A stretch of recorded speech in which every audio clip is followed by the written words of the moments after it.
Hello दोस्तों, कैसे हैं आप लोग। स्वागत है आपका हमारे चैनल शिवानी स्किल सीरीज में। और आज मैं लेकर आई हूँ एनसीईआरटी 360 डिग्री जो कि क्लास 6 to 12 इतिहास का होने वाला है। ये हमारे शशि शरण सर के द्वारा दिया गया एक महत्वपूर्ण पुस्तक है जो कि एनसीईआरटी का निचोड़ है, ताकि हम लोग कम समय में अपने तैयारी को पूरी कर सके। और ये बुक मेरे बहुत से दोस्तों के पास अवेलेबल नहीं है, तो मैं चाहती हूँ कि आप लोग कम समय में बिना पैसे की अपनी तैयारी को पूरी कर सके, अच्छे अच्छे कंटेंट्स ले सके दोस्तों। तो इसलिए मैं ये सीरीज लेकर आई हूँ आप लोगों के लिए। तो अगर आप लोग को पसंद आती हो मेरी ये थॉट्स, मेरी ये वीडियोस, तो एक लाइक, शेयर एंड सब्सक्राइब जरूर कर दीजिएगा। क्लास 12 का ऑलरेडी हमने चैप्टर 1 कंप्लीट कर लिया है। चैप्टर 2 का पार्ट 1 हमने ऑलरेडी यूट्यूब पे डाल दिया हुआ है दोस्तों, और ये पार्ट 2 होने वाला है। चलिए तो स्टार्ट करते हैं। क्वेश्चन नंबर 37 है, निम्न में से सिंचाई के कौन कौन से तरीके प्रचलित थे। कुएं, तालाब, नहरें, सभी। आंसर हो जाएगा ऑप्शन डी यानी कि सभी। एनसीईआरटी की लाइनें हैं, उपज बढ़ाने का एक और तरीका कुओं, तालाबों और कहीं कहीं नहरों के माध्यम से सिंचाई करना था। व्यक्तिगत लोगों और कृषि समुदायों ने मिलकर सिंचाई के साधन निर्मित किए। व्यक्तिगत तौर पर तालाबों, कुओं और नहरों जैसे सिंचाई साधन निर्मित करने वाले लोग प्रायः राजा या प्रभावशाली लोग थे, जिन्होंने अपने इन कामों का उल्लेख अभिलेखों में भी करवाया। क्वेश्चन नंबर 38 की तरफ बढ़ते हैं। क्वेश्चन नंबर 38 है, पाली भाषा में गहपति शब्द का प्रयोग किन के लिए किया जाता था। ए राजाओं के लिए, बी व्यापारियों के लिए, सी छोटे किसानों और जमींदारों के लिए, डी शूद्रों के लिए। आंसर हो जाएगा ऑप्शन सी यानी कि छोटे किसानों और जमींदारों के लिए। एनसीईआरटी की लाइनें हैं, यद्यपि खेती की इन नई तकनीकों से उपज तो बढ़ी, लेकिन इसके लाभ समान नहीं थे। इस बात के प्रमाण मिलते हैं कि खेती से जुड़े लोगों में उत्तरोत्तर भेद बढ़ता जा रहा था। कहानियों में, विशेषकर बौद्ध कथाओं में, भूमिहीन खेतिहर, श्रमिकों, छोटे किसानों और बड़े बड़े जमींदारों का उल्लेख मिलता है। पाली भाषा में गहपति का प्रयोग छोटे किसानों और जमींदारों के लिए किया जाता था। बड़े बड़े जमींदार और ग्राम प्रधान शक्तिशाली माने जाते थे, जो प्रायः किसानों पर नियंत्रण रखते थे। क्वेश्चन नंबर 39 है, आरंभिक तमिल संगम साहित्य में किन वर्गों का उल्लेख मिलता है। ऑप्शन ए वेलालर यानी बड़े जमींदार, हलवाहा और उल्टर, दास यानी अर्णिमई, डी इनमें से सभी। आंसर हो जाएगा ऑप्शन डी इनमें से सभी। एनसीईआरटी की लाइनें हैं, बड़े बड़े जमींदार और ग्राम प्रधान शक्तिशाली माने जाते थे, जो प्रायः किसानों पर नियंत्रण रखते थे। ग्राम प्रधान का पद प्रायः वंशानुगत होता था। आरंभिक तमिल संगम साहित्य में गांवों में रहने वाले विभिन्न वर्गों के लोगों का उल्लेख है, जैसे कि वेलार या बड़े जमींदार, हलवाहा या उल्वर और दास अर्णिमई। यह संभव है कि वर्गों की यह विभिन्नता भूमि के स्वामित्व, श्रम और नई प्रौद्योगिकी के उपयोग पर आधारित हो। ऐसी परिस्थिति में भूमि का स्वामित्व महत्वपूर्ण हो गया, जिसकी चर्चा प्रायः विधि ग्रंथों में की जाती थी। क्वेश्चन नंबर 14 है, निम्नलिखित कथनों पर विचार करें। 1. भूमिदान के प्रमाण ईस्वी की प्रारंभिक शताब्दियों से मिलने लगे थे। 2. अधिकांश अभिलेख भोजपत्र पर लिखे गए थे। सही विकल्प चुने। ए हो जाएगा केवल कथन 1 सही है, बी केवल कथन 2 सही है, सी दोनों कथन सही हैं, डी दोनों कथन गलत हैं। आंसर हो जाएगा ऑप्शन ए यानी कि केवल कथन 1 सही है। एनसीईआरटी की लाइनें हैं, ईस्वी की आरंभिक शताब्दियों से ही भूमिदान के प्रमाण मिलते हैं। इनमें से कई का उल्लेख अभिलेखों से मिलता है। इनमें से कुछ अभिलेख पत्थरों पर लिखे गए थे, लेकिन अधिकांश ताम्र पत्रों पर खुदे होते थे, जिन्हें संभवतः उन लोगों को प्रमाण रूप में दिया जाता था जो भूमिदान लेते थे। भूमिदान के जो प्रमाण मिले हैं वे साधारण तौर पर धार्मिक संस्थाओं या ब्राह्मणों को दिए गए थे। अधिकांश अभिलेख संस्कृत में थे। क्वेश्चन नंबर 41 है, मिदान के प्रमाण सामान्यतः किन्हें दिए जाते थे। ए व्यापारियों को, बी किसानों को, सी राजाओं को, डी धार्मिक संस्थाओं या ब्राह्मणों को। आंसर हो जाएगा ऑप्शन डी। एनसीईआरटी की लाइनें हैं, जिन्हें संभवतः उन लोगों को प्रमाण रूप में दिया जाता था जो भूमिदान लेते थे। भूमिदान के जो प्रमाण मिले हैं वे साधारण तौर पर धार्मिक संस्थाओं या ब्राह्मणों को दिए गए थे। अधिकांश अभिलेख संस्कृत में थे, विशेषकर 7वीं शताब्दी के बाद के अभिलेखों के कुछ अंश संस्कृत में हैं और कुछ तमिल और तेलुगु जैसी स्थानीय भाषाओं में हैं। आइए एक ऐसे अभिलेख पर ध्यान से विचार करें। क्वेश्चन नंबर 42 है, निम्नलिखित में से हर्षवर्धन की जीवनी हर्ष चरित्र के लेखक कौन था? ए. रवि कृति, बी. बाणभट्ट, सी. हर्षवर्धन, डी. हरिसेन। आंसर हो जाएगा ऑप्शन बी यानी बाणभट्ट। एनसीईआरटी की लाइनें हैं, हर्षचरित संस्कृत में लिखी गई कन्नौज के शासक हर्षवर्धन की जीवनी है। इसके लेखक बाणभट्ट लगभग 7वीं शताब्दी ईस्वी हर्षवर्धन के राजकवि थे। यह उस ग्रंथ का एक अंश है जिसमें विंध्य क्षेत्र के जंगल के किनारे की एक बस्ती के जीवन का एक अति विरल चित्रण किया गया है। क्वेश्चन नंबर 43 है, निम्नलिखित कथनों पर विचार करें। 1. चंद्रगुप्त द्वितीय की पुत्री प्रभावती गुप्त का विवाह दक्कन पठार के वकाटक परिवार में हुआ था। 2. गुप्त काल में संस्कृत धर्मशास्त्रों के अनुसार महिलाओं को भूमि जैसी संपत्ति पर स्वतंत्र अधिकार हुआ करता था। 3.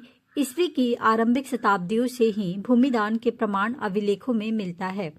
4. भूमिदान का प्रमाण जो मिला है वे साधारण तौर पर धार्मिक संस्थाओं या ब्राह्मणों को दिए गए थे। उपयुक्त में से कौन सा कथन सत्य है? ए. 1, 2 और 3, बी. 1 और 3, सी. 1, 3 और 4, डी. इनमें से सभी। आंसर हो जाएगा ऑप्शन सी यानी 1, 3 और 4। एनसीईआरटी की लाइनें हैं, प्रभावती गुप्त आरंभिक भारत के एक सबसे महत्वपूर्ण शासक चंद्रगुप्त द्वितीय लगभग 375 से 415 ईस्वी की पुत्री थीं। उसका विवाह दक्कन पठार के वकाटक परिवार में हुआ था, जो एक महत्वपूर्ण शासक वंश था। संस्कृत धर्मशास्त्रों के अनुसार महिलाओं को भूमि जैसी संपत्ति पर स्वतंत्र अधिकार नहीं था, लेकिन एक अभिलेख से पता चलता है कि प्रभावती भूमि की स्वामी थी और उसने दान भी किया था। इसका एक ईस्वी की आरंभिक शताब्दियों से ही भूमिदान के प्रमाण मिलते हैं। इनमें से कई का उल्लेख अभिलेखों से मिलता है। इनमें से कुछ अभिलेख पत्थरों पर लिखे गए थे, लेकिन अधिकांश ताम्र पत्रों पर खुदे होते थे, जिन्हें संभवतः उन लोगों को प्रमाण के रूप में दिया जाता था जो भूमिदान लेते थे। भूमिदान के जो प्रमाण मिले हैं वे साधारण तौर पर धार्मिक संस्थाओं या ब्राह्मणों को दिए गए थे। अधिकांश अभिलेख संस्कृत में थे, विशेषकर 7वीं शताब्दी के बाद के अभिलेखों के कुछ अंश संस्कृत में हैं और कुछ तमिल और तेलुगु जैसी स्थानीय भाषाओं में है। आइए एक ऐसे अभिलेख पर ध्यान से विचार करें। क्वेश्चन नंबर 44 है, वह भूभाग जो ब्राह्मणों को दान किया जाता है डैश कहलाता है? अग्रहार, भूमिदान, भू धनात्मक, संभ्रांत। आंसर हो जाएगा ऑप्शन ए अग्रहार। एनसीईआरटी की लाइनें हैं, अग्रहार उस भूभाग को कहते थे जो ब्राह्मणों को दान किया जाता था। ब्राह्मणों से भूमि कर या अन्य प्रकार के कर नहीं वसूले जाते थे। ब्राह्मणों को स्वयं स्थानीय लोगों से कर वसूलने का अधिकार था। क्वेश्चन नंबर 45 है, मगध शासकों ने अपनी राजधानी किस स्थान से हटाकर पाटलिपुत्र में स्थापित की? ए. नालंदा, बी. वैशाली, सी. राजगिरी, डी. कौशाम्बी। आंसर हो जाएगा ऑप्शन सी यानी कि राजगिरी। एनसीईआरटी की लाइनें हैं, प्रत्येक नगर का अपना इतिहास था। उदाहरण के तौर पर पाटलिपुत्र का विकास पाटलीग्राम नाम के एक गांव से हुआ। फिर 5वीं सदी ईसा पूर्व में मगध शासकों ने अपनी राजधानी राजगाह से हटाकर इससे बस्ती में लाने का निर्णय किया और इसका नाम बदलकर पाटलिपुत्र दिया। 4वीं शताब्दी ईस्वी आते आते यह मौर्य साम्राज्य की राजधानी और एशिया के सबसे बड़े नगरों में से एक बन गया। क्वेश्चन नंबर 46 है, 7वीं सदी ईस्वी में जब चीनी यात्री वेन सांग पाटलिपुत्र आया तो उसे यह नगर कैसा मिला? ए. बहुत समृद्ध, बी. खंडहर में बदला हुआ, सी. व्यापारिक रूप से विकसित, डी. नया बसाया गया। ऑप्शन बी हमारा सही हो जाएगा यानी कि खंडहर में बदला हुआ। एनसीईआरटी की लाइनें हैं, इसका नाम बदल दिया। 4वीं शताब्दी ईस्वी पूर्व तक आते आते यह मौर्य साम्राज्य की राजधानी और एशिया के सबसे बड़े नगरों में से एक बन गया। बाद में इसका महत्व कम हो गया और जब चीनी यात्री वेनशांग 7वीं सदी में से यहाँ आया तो यह नगर खंडहर में बदला मिला और उस समय यहाँ की जनसंख्या भी कम थी। क्वेश्चन नंबर 47 है, उत्तरी कृष्णमार्जित पात्र किससे बने होते हैं? ए. सोने और चांदी से, बी. उत्कृष्ट श्रेणी की मिट्टी से, सी. तांबे और कांस्य से, डी. पत्थर से। आंसर हो जाएगा ऑप्शन बी यानी कि उत्कृष्ट श्रेणी की मिट्टी से। एनसीईआरटी की लाइनें हैं, हमने पढ़ा है कि शासक वर्ग और राजा किलेबंद नगरों में रहते थे। यद्यपि इनमें से अधिकांश स्थलों पर व्यापक रूप से खुदाई करना संभव नहीं है, क्योंकि आज भी इन क्षेत्रों में लोग रहते हैं, हड़प्पा शहरों से भिन्न। लेकिन फिर भी यहाँ से विभिन्न प्रकार के पुरावशेष प्राप्त हुए हैं। इनमें उत्कृष्ट श्रेणी के मिट्टी के कटोरे और थालियां मिली हैं, जिन पर चमकदार कलई चढ़ी हैं। इन्हें उत्तरी कृष्णमार्जित पात्र कहा जाता है। संभवतः इनका उपयोग अमीर लोग किया करते होंगे। साथ ही सोने, चांदी, कांस्य, तांबे, हाथीदांत, शीशे जैसे तरह तरह के पदार्थों से बने गहने, उपकरण, हथियार, बर्तन, सीप और पक्की मिट्टी मिली हैं। क्वेश्चन नंबर 48 है, उत्तरी कृष्णमार्जित पात्र का प्रयोग कौन करता था? ए. गरीब किसान, बी. किसान व्यापारी वर्ग, सी. अमीर लोग, डी. साधारण नागरिक। आंसर हो जाएगा ऑप्शन सी, अमीर लोग। सेम ही डिस्क्रिप्शन है दोस्तों, आगे बढ़ते हैं। क्वेश्चन नंबर 49 है, पुरातत्वविदों को खुदाई में निम्नलिखित में से कौन से पदार्थ नहीं मिले? ए. सोने और चांदी के गहने, बी. लोहे के औजार, सी. पत्थर की मूर्तियां, डी. लकड़ी के लेखन उपकरण। आंसर हो जाएगा हमारा ऑप्शन डी यानी कि लकड़ी के लेखन उपकरण। सेमी डिस्क्रिप्शन है दोस्तों, आगे बढ़ते हैं।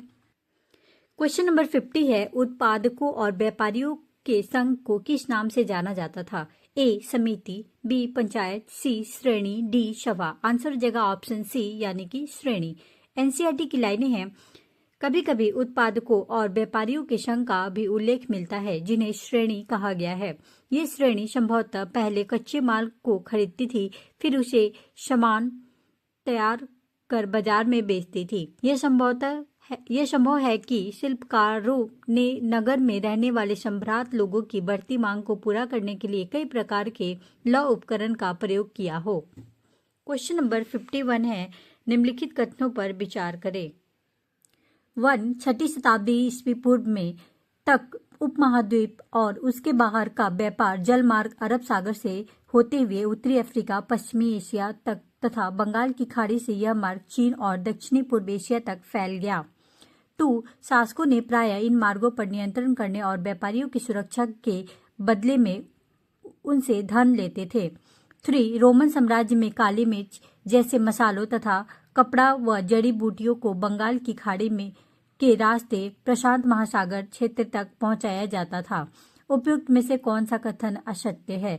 केवल 1 और 3, केवल 3, इनमें से कोई नहीं। आंसर हो जाएगा ऑप्शन सी, केवल 3। एनसीईआरटी की लाइनें हैं, 6वीं शताब्दी ईस्वी पूर्व में तक उपमहाद्वीप और उसके बाहर का व्यापार जलमार्ग अरब सागर से होते हुए उत्तरी अफ्रीका, पश्चिमी एशिया तक फैल गया और बंगाल की खाड़ी से यह मार्ग चीन और दक्षिणी पूर्व एशिया तक फैल गया था। शासकों ने प्रायः इन मार्गों पर नियंत्रण करने की कोशिश की और संभवतः इन मार्गों पर व्यापारियों की सुरक्षा के बदले उनसे धन लेते थे। सफल व्यापारी बड़े धनी हो जाते थे।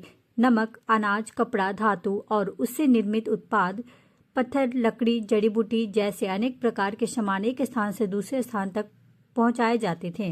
रोमन साम्राज्य में काली मिर्च जैसे मसालों तथा कपड़ों व जड़ी बूटियों का भारी मांग थी। इन सभी वस्तुओं को अरब सागर के रास्ते भूमध्य क्षेत्र तक पहुंचाया जाता था। क्वेश्चन नंबर 52 है, निम्नलिखित कथनों पर विचार करें।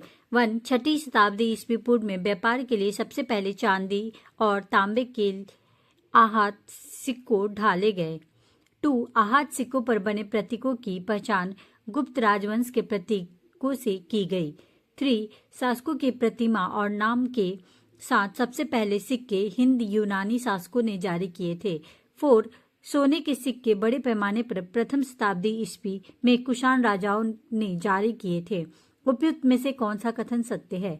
ए. 1 और 2, बी. 1, 2 और 4, सी. 1, 3 और 4, डी. इनमें से सभी। आंसर हो जाएगा ऑप्शन सी यानी 1, 3 और 4।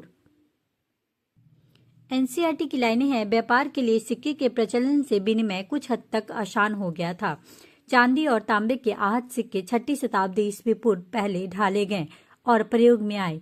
पूरे उपमहाद्वीप में खुदाई के दौरान इस प्रकार के सिक्के मिले हैं। मुद्रा शास्त्रियों ने इनका और अन्य सिक्कों पर का अध्ययन करके उनके वाणिज्यिक प्रयोग से संभावित क्षेत्रों का पता लगाया। आहत सिक्के पर बने प्रतीकों को उन विशेष मौर्य वंश के राजवंशों के प्रतीकों से मिलाकर पहचान करने की कोशिश की गई तो पता चला कि इन सिक्कों को राजाओं ने जारी किया था। यह भी संभव है कि व्यापारियों, धनपतियों और नागरिकों ने इस प्रकार के कुछ सिक्के जारी किए हों। शासकों की प्रतिमा और नाम के साथ सबसे पहले सिक्के हिंद यूनानी शासकों ने जारी किए थे, जिन्होंने द्वितीय शताब्दी ईस्वी पूर्व में उपमहाद्वीप के उत्तर पश्चिम पर नियंत्रण स्थापित किया था। हालांकि सोने के सिक्के बड़े पैमाने पर प्रथम शताब्दी ईस्वी में कुषाण राजाओं ने जारी किए थे। इनके आकार और वजन तत्कालीन रोमन सम्राटों तथा ईरान के पार्थियन शासकों द्वारा जारी सिक्के बिल्कुल समान थे। क्वेश्चन नंबर 53 है, गुप्त शासकों द्वारा जारी सोने के सिक्के की विशेषता क्या थी? ए, वे तांबे के बने होते थे। बी, वे अत्यधिक शुद्ध सोने के होते थे। सी, वे लोहे से बने होते थे। डी, वे केवल दक्षिण भारत में प्रचलित थे। ऑप्शन बी सही हो जाएगा, यानी कि वे अत्यधिक शुद्ध सोने होते थे। एनसीईआरटी की लाइनें हैं, सोने के सबसे भव्य सिक्कों में से कुछ गुप्त शासकों ने जारी किए। इनके आरंभिक सिक्कों में प्रयुक्त सोना अति उत्तम था। इन सिक्कों के माध्यम से दूर देशों के व्यापार विनिमय करने में आसानी होती थी, जिससे शासकों को भी लाभ होता था।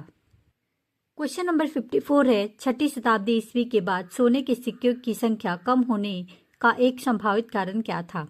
ए, सिक्कों का प्रचलन बंद हो गया था। बी, लोगों ने सिक्कों का उपयोग बंद कर दिया। सी, आर्थिक संकट या दूरवर्ती व्यापार में कमी। डी, राजा केवल तांबे के सिक्के जारी करने लगे। आंसर हो जाएगा ऑप्शन सी, यानी आर्थिक संकट या दूरवर्ती व्यापार में कमी। दोस्तों, तो एनसीईआरटी की लाइनें सेम ही है जो हमने ऊपर के क्वेश्चंस में पढ़े थे। चलिए तो आगे बढ़ते हैं। क्वेश्चन नंबर 55 है, 6ठी शताब्दी ईस्वी में नए व्यापारिक केंद्रों के उभरने का क्या प्रभाव पड़ा? ए, सिक्कों की संख्या बढ़ गई। बी, पुराने सिक्कों का संग्रह बढ़ा। सी, नए व्यापारिक तंत्र विकसित हुए। डी, तांबे और लोहे के सिक्कों का प्रयोग बंद हो गया। आंसर हो जाएगा ऑप्शन सी, यानी कि नए व्यापारिक तंत्र विकसित हुए। सेम ही डिस्क्रिप्शन है दोस्तों, आगे बढ़ते हैं। क्वेश्चन नंबर 56 है, आधुनिक भारतीय लिपियों की मूल लिपि कौन सी है? ए, देवनागरी। बी, ब्राह्मी। सी, बंगाली। डी, प्राकृत। आंसर हो जाएगा ऑप्शन बी, यानी कि ब्राह्मी। एनसीईआरटी की लाइनें हैं, आधुनिक भारतीय भाषाओं में प्रयुक्त लगभग सभी लिपियों का मूल ब्राह्मी लिपि है। ब्राह्मी लिपि का प्रयोग अशोक के अभिलेखों में किया गया है। 18वीं सदी से यूरोपीय विद्वानों ने भारतीय पंडितों की सहायता से आधुनिक बंगाली और देवनागरी लिपि में कई पांडुलिपियों का अध्ययन शुरू किया और उनके अक्षरों की प्राचीन अक्षरों के नमूने से तुलना शुरू की। क्वेश्चन नंबर 57 है, यूरोपीय विद्वानों ने भारतीय पंडितों की सहायता से किन लिपियों का अध्ययन किया? देवनागरी और बंगाली, प्राकृत और संस्कृत, तमिल और तेलुगु, खरोष्टी और ब्राह्मी। आंसर हो जाएगा ऑप्शन ए, यानी कि देवनागरी और बंगाली। सेमी डिस्क्रिप्शन है, आगे बढ़ते हैं। क्वेश्चन नंबर 58, निम्नलिखित कथनों पर विचार करें। 1, ब्राह्मी लिपियों का प्रयोग अशोक के अभिलेखों में किया गया था। 2, यूरोपीय विद्वानों ने भारतीय पंडितों की सहायता से आधुनिक प्राकृत और संस्कृत लिपि में कई पांडुलिपियों का अध्ययन शुरू किया। 3, प्राचीनतम अभिलेख संस्कृत में लिखे गए थे। 4, जेम्स प्रिंसेप ने 1838 ईस्वी ब्राह्मी लिपि का अर्थ निकाला। उपयुक्त में से कौन सा कथन सत्य है? ए, 1 और 4, बी, 2 और 3, सी, 1, 3 और 4, डी, इनमें से सभी। आंसर हो जाएगा ऑप्शन ए, यानी कि 1 और 4। एनसीईआरटी की लाइनें हैं, आधुनिक भारतीय भाषाओं में प्रयुक्त लगभग सभी लिपि का मूल ब्राह्मी लिपि है। ब्राह्मी लिपि का प्रयोग अशोक के अभिलेखों में किया गया है। 18वीं सदी से यूरोपीय विद्वानों ने भारतीय पंडितों की सहायता से आधुनिक बंगाली और देवनागरी लिपि में कई पांडुलिपियों का अध्ययन शुरू किया और उनके अक्षरों की प्राचीन अक्षरों के नमूने से तुलना की। आरंभिक अभिलेखों का अध्ययन करने वाले विद्वानों ने कई बार यह अनुमान लगाया कि ये संस्कृत में लिखे हैं, जबकि प्राचीनतम अभिलेख वस्तुतः प्राकृत में थे। फिर कई दशकों बाद अभिलेख वैज्ञानिकों ने अथक परिश्रम के बाद जेम्स प्रिंसेप ने अशोककालीन ब्राह्मी लिपि का 1838 में अर्थ निकाला। क्वेश्चन नंबर 59 है, खरुष्टी लिपि मुख्य रूप से किस क्षेत्र के अभिलेखों से प्रयुक्त होती थी? ए पूर्वी भारत, डी दक्षिणी भारत, सी पश्चिमोत्तर भारत, डी मध्य भारत। आंसर हो जाएगा ऑप्शन सी यानी पश्चिमोत्तर भारत। एनसीईआरटी की लाइनें हैं, पश्चिमोत्तर के अभिलेखों में प्रयुक्त खरुष्टी लिपि के पढ़े जाने की कहानी अलग है। इस क्षेत्र में शासन करने वाले हिंद यूनानी राजाओं लगभग द्वितीय प्रथम शताब्दी ईस्वी पूर्व द्वारा बनाए गए सिक्कों से जानकारी हासिल करने में आसानी हुई। इन सिक्कों में राजाओं के नाम यूनानी और खरुष्टी में लिखे गए हैं। यूनानी भाषा पढ़ने वाले यूरोपीय विद्वानों ने अक्षरों का मेल किया। क्वेश्चन नंबर 60 है, हिंद यूनानी शासकों ने सिक्कों पर किस भाषा और लिपि का प्रयोग किया? संस्कृत और ब्राह्मी, प्राकृत और देवनागरी, ग्रीक और खरुष्टी, पाली और तमिल ब्राह्मी। आंसर हो जाएगा ऑप्शन सी ग्रीक और खरुष्टी। सेमी डिस्क्रिप्शन है, आगे बढ़ते हैं। क्वेश्चन नंबर 61 है, अशोक ने अपने अभिलेखों में अपने लिए किस उपाधि का प्रयोग किया? ए प्रियदर्शी, बी चक्रवर्ती, सी महाराजाधिराज, डी देवपुत्र। आंसर हो जाएगा ऑप्शन ए यानी कि प्रियदर्शी। एनसीईआरटी की लाइनें हैं, ध्यान देने योग्य बात है कि अभिलेख स्रोत 10 में शासक अशोक का नाम ही लिखा है।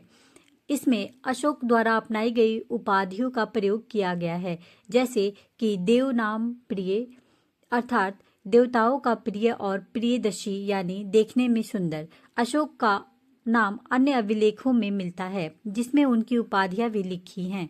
इन अभिलेखों का परीक्षण करने के बाद अभिलेख शास्त्रियों ने पता लगाया कि उनके विषय, शैली, भाषा और पुरालिपि विज्ञान सब में समानता है। अतः वे इस निष्कर्ष पर पहुंचे कि इन अभिलेखों को एक ही शासक ने बनवाया था। क्वेश्चन नंबर 62 है, अशोक के अभिलेखों में उसका नाम क्यों नहीं लिखा गया? ए अशोक का नाम गुप्त रखा गया था, बी अशोक केवल अपनी उपाधियों का प्रयोग करता था, सी अशोक के नाम की जानकारी उपलब्ध नहीं थी, डी अशोक के शिलालेख नष्ट हो गए। आंसर हो जाएगा ऑप्शन बी यानी अशोक केवल अपनी उपाधियों का प्रयोग करता था। एनसीईआरटी की लाइनें सेम ही है दोस्तों, आगे बढ़ते हैं। क्वेश्चन नंबर 63 है, अशोक के अभिलेखों के अध्ययन से विद्वानों ने क्या निष्कर्ष निकाला? ए वे अलग अलग शासकों के थे, बी उनमें भाषा, शैली और पुरालिपि विज्ञान की समानता थी, सी वे केवल धार्मिक विषयों पर आधारित थे, डी वे अशोक के शासनकाल के बाद लिखे गए थे। आंसर हो जाएगा ऑप्शन बी यानी कि उनमें भाषा, शैली और पुरालिपि विज्ञान की समानता थी। सेम ही डिस्क्रिप्शन है दोस्तों, आगे बढ़ते हैं। क्वेश्चन नंबर 64 है, अशोक के अभिलेखों में किस प्रकार की समस्याओं के प्रमाण मिलते हैं? ए राजनीतिक अस्थिरता, बी युद्ध के प्रति उनकी मनोवृत्ति में परिवर्तन, सी कराधान संबंधी मुद्दे, डी प्रशासनिक सुधार। आंसर हो जाएगा ऑप्शन बी यानी युद्ध के प्रति उनकी मनोवृत्ति में परिवर्तन। एनसीईआरटी की लाइनें हैं, इनमें से कुछ समस्याओं के प्रमाण हमें अशोक के अभिलेख में मिलते हैं।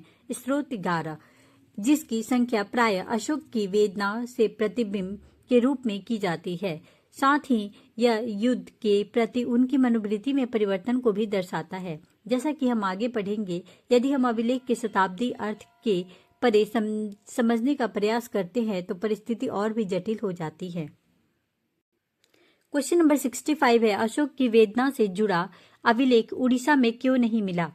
ए अशोक ने उड़ीसा में कोई अभिलेख नहीं बनवाया, बी अशोक की वेदना उस क्षेत्र में इतनी प्रबल नहीं थी, सी अभिलेख नष्ट हो चुके थे, डी वहां से लोग अशोक के आदेश नहीं मानते थे। आंसर हो जाएगा ऑप्शन बी यानी कि अशोक की वेदना उस क्षेत्र में इतनी प्रबल नहीं थी। एनसीईआरटी की लाइनें हैं, यद्यपि अशोक के अभिलेख आधुनिक उड़ीसा से प्राप्त हुए हैं, लेकिन उनकी वेदना को परिलक्षित करने वाला अभिलेख वहां नहीं मिला है, अर्थात यह अभिलेख उस क्षेत्र में नहीं उपलब्ध है जिस पर विजय प्राप्त की गई थी।